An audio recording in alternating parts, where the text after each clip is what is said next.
You do? What a nice coffee cup. That's nice. That's good. Glad you all are here. Please fill up your coffee. And we need to have our second presenter.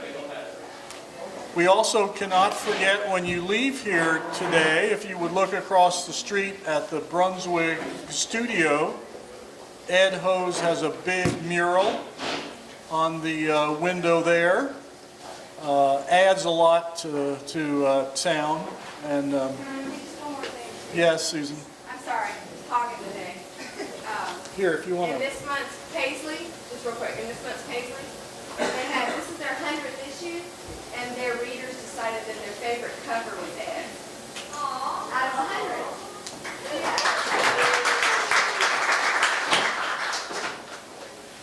You can get her autograph anytime. I had someone say to me on break that what you do, Ed, to them is really, really hard. Business is kind of easy. He was admiring how easy what you do is sort of neat. So our second presenter is Jenny Vantland of Moxie Craft Fest. So please welcome her.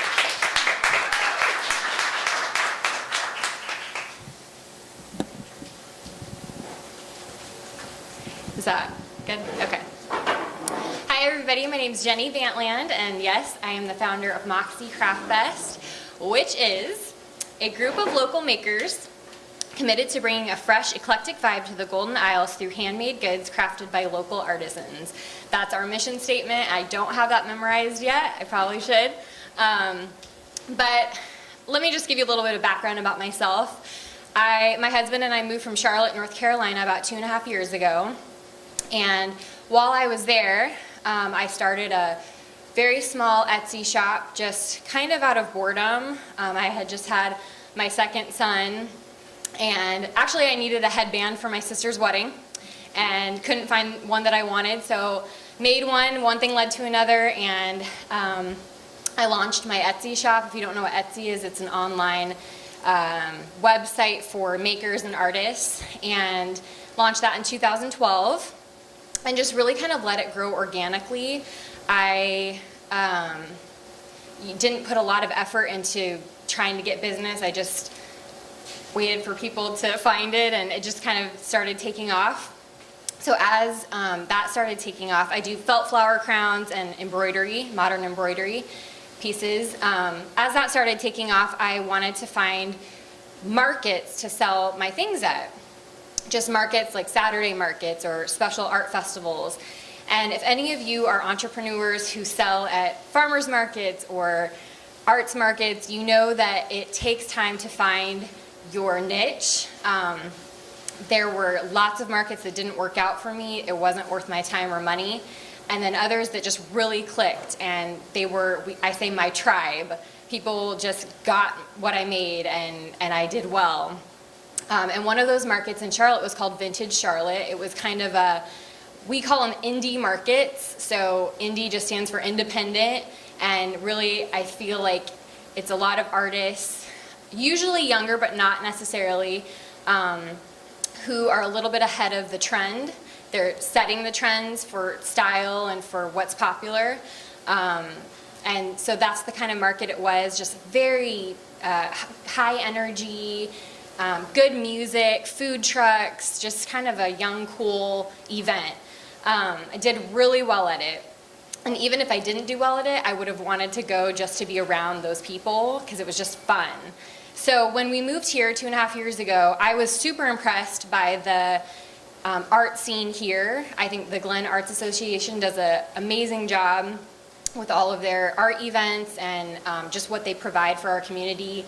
I have been blown away by the makers and creatives in this community and just how many there are for this area.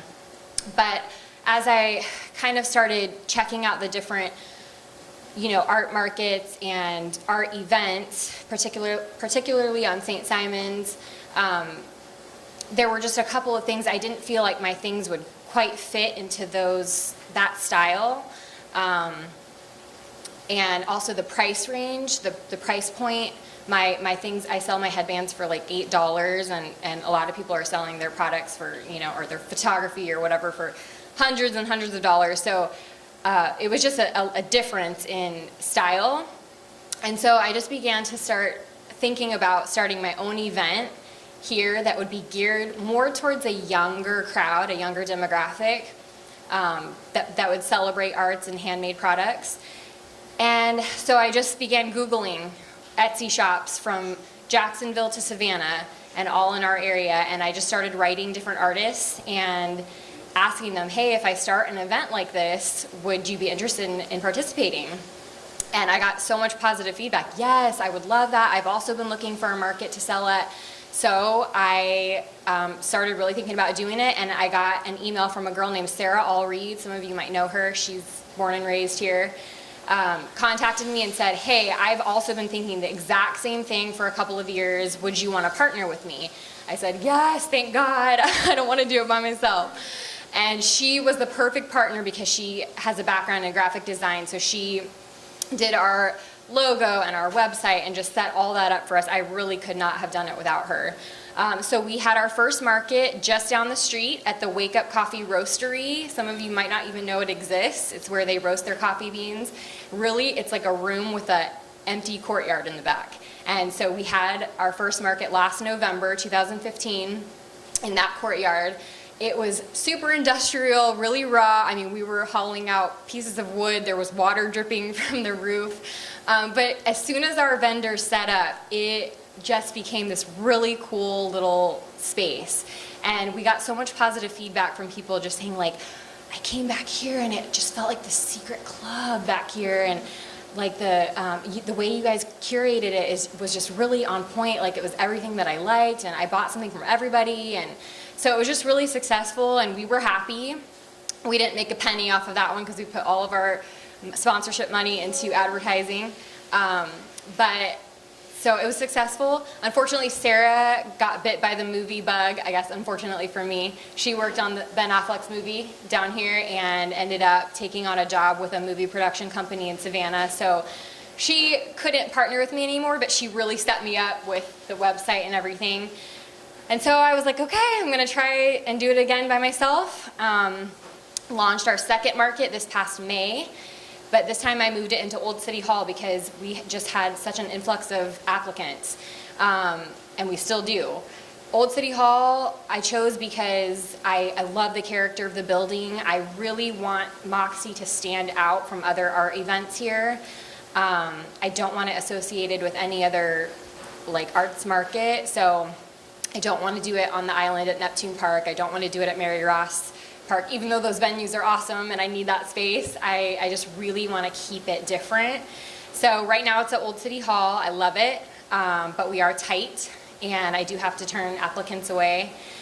And we're about to launch our third biannual market in November 12th. And our holiday markets, I believe, will always be better because people are holiday shopping. So that's where I'm at. One thing that has been unexpected for me in starting this was I really just started it to have a place for me to sell my product that would be fun. Just kind of a fun event, but something that's been unexpected is I really have been surprised at the networking between artists and creatives and photographers and graphic designers and just the community that's formed from it and the different business opportunities that have come from it for different people.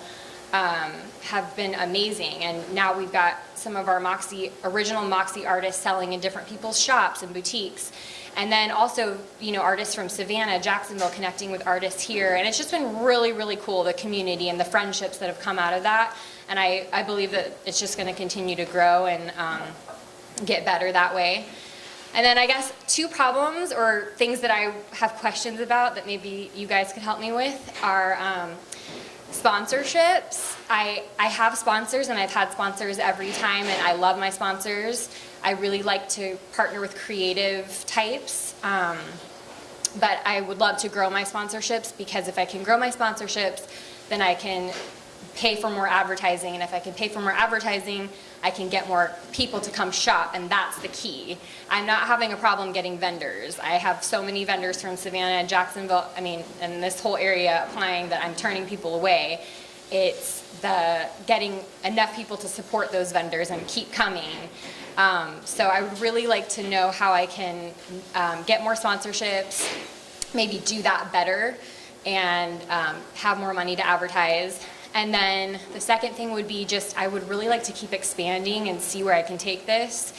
We're adding food vendors this time outside, and I would really eventually like this to be something where we have music and, handcrafts and food, and just have it be a really fun, cool event that everybody looks forward to twice a year. So that's where I'm at. If you have any questions or advice.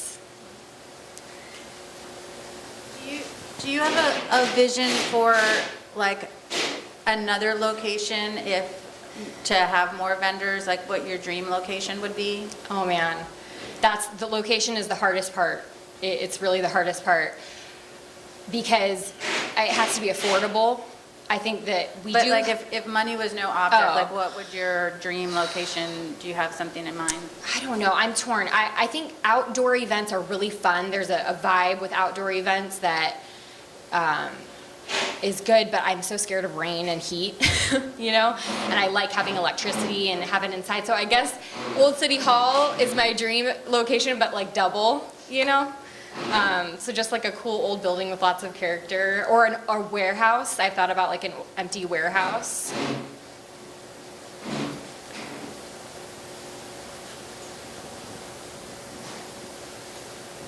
seems like you're focusing on a space somewhere instead of trying to get yourself in the middle of where a lot of people are, a lot of customers are. Yeah. I'd be surprised if that many people went to Old City Hall.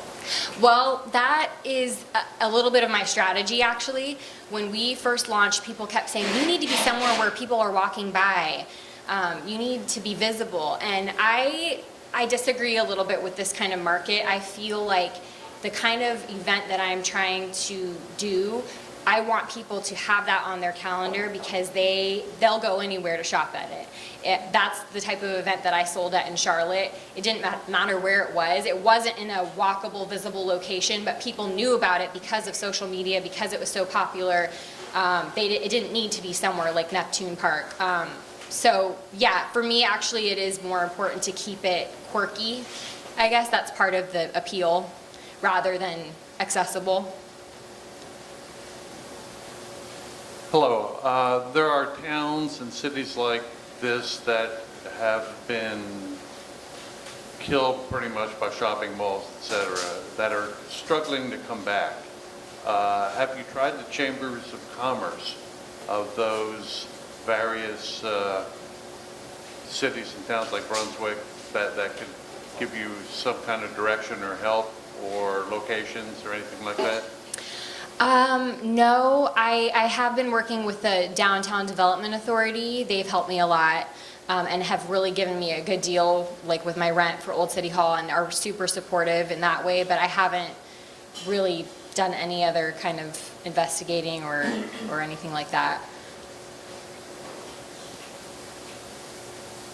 Getting on some of those calendars is, Sorry, just getting on some of those calendars is good, like through Convention and Visitors Bureau or some of the other ones where, like every month, they come by and they post in my window, and I know thousands of other posters around town, what the events are for that month. Mm-hmm. And if you could get yours in there, Yeah. that, I mean, it's classy. Mm-hmm. It's not like your association on a little piece of paper with 5 other art shows or something. It's a good presentation place to put it. So I mean, that might be worth checking and seeing. Yeah, that's a good idea.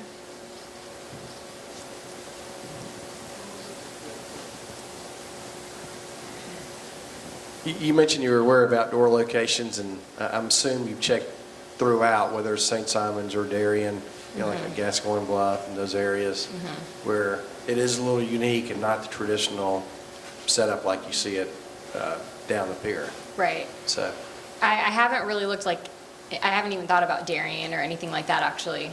Mostly just Brunswick and the island. Yeah, looking into that.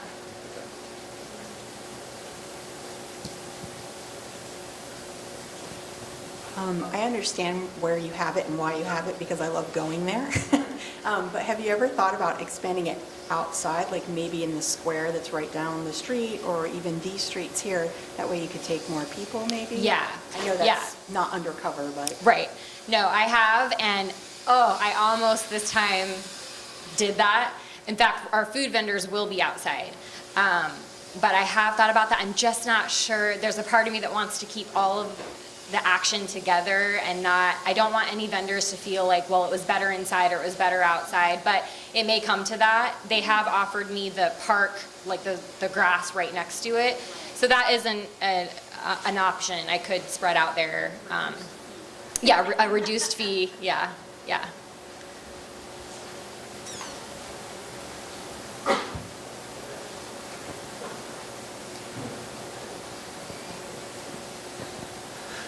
So you mentioned that you've had to turn some vendors away because of your limited space. Can you talk a little bit about how you are selecting the vendors and how that process works? I know that you have a really important kind of vibe and look and feel, as you mentioned. So how do you go about making those tough decisions?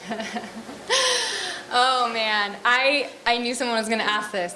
That is the hardest part, and it's also hard for me to explain. It's just something when a vendor applies, they just either speak to me or don't, I guess. I guess I really curate it kind of based on my taste, but I also branch out a little bit, understanding that not everybody has my taste.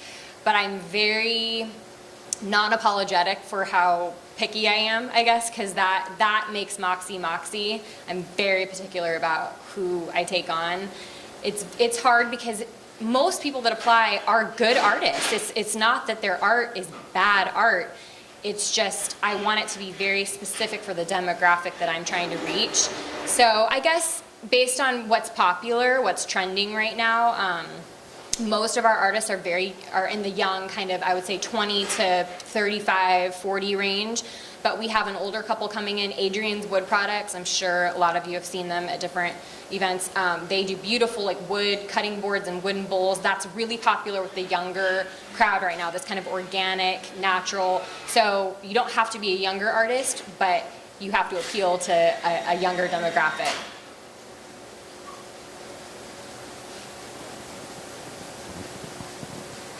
Have you ever thought about creating a cooperative where you would have one location where artists would actually supply the store and share the duties of operating out of that location?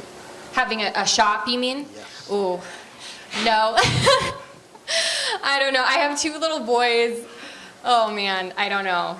Maybe in the future, I think owning my own shop has always kind of been in my mind, but right now, I think it might be a little bit too much for me to handle. And we do have some cool, like Dot and Army and some other stores that are popping up downtown that are doing that, selling handmade items, mostly from our area or at least in Georgia. So it's definitely up and coming in this neighborhood. And I think I'll stick to the markets right now and let people like Jennifer do the stores. You're welcome. Is there a final question other than mine? How as a community, how can we help you be more successful? As Ed said, spread the word. I put cards on all of your tables. Please look at our website. It's fun, fresh, it's different. I feel like we stand out. I'm about to post our vendor list for this upcoming event. I just sent out my acceptance letters last night.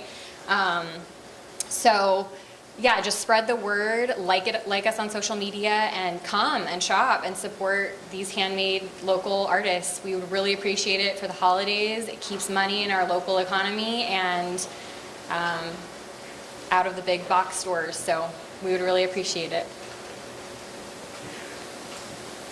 No questions from you.